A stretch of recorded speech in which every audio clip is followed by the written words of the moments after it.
Барлығыңызға сәлем. Бүгін сіздермен осындай пышны болып шығатын зебра деген кекстің рецептісімен бөлісетін боламын.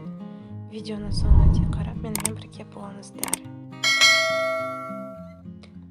Ең алдымен бізге 4 жұмыртқа керек болады. Жұмыртқаға қантымыз бен ванилинімізді қосып, миксермен жайлап араластырамыз. Қатты ұзақ араластырудың қажеті жоқ. Тек сәл ғана аппақ болғанша, кішкене көпіргенше араластырсаңыздар болады. Міне осындай болу керек. Енді осы массамызға ерітілген сары май мен қаймағымызды қосып, тағы да миксермен араластырамыз.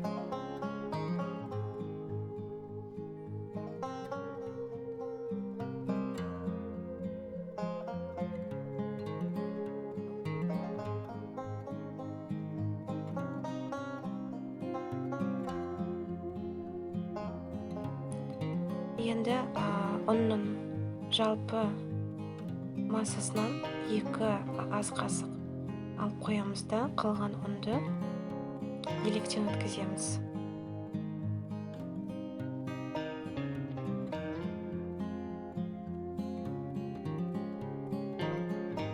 Миксермен жақсылап араластырып,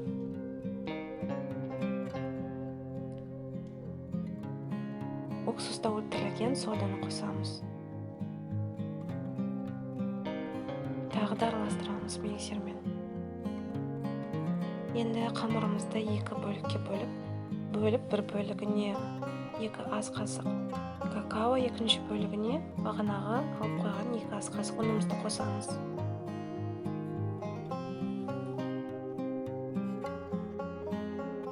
Қамырымызды миксермен араластырамыз.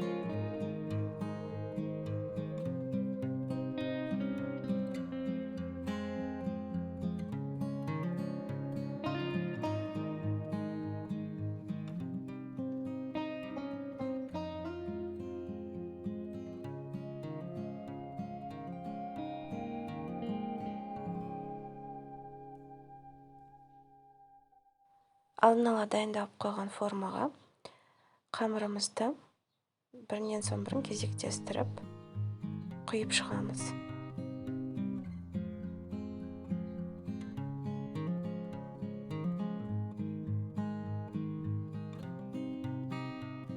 Кексімізді 180 градусқа дейін алдын ала қыздырылған пешке 35-40 минутқа пісіріп аламыз. Кекс осындай үлпілдек, жұмсақ және үлкен болып шығады. Дайындап көруге кеңес беремін.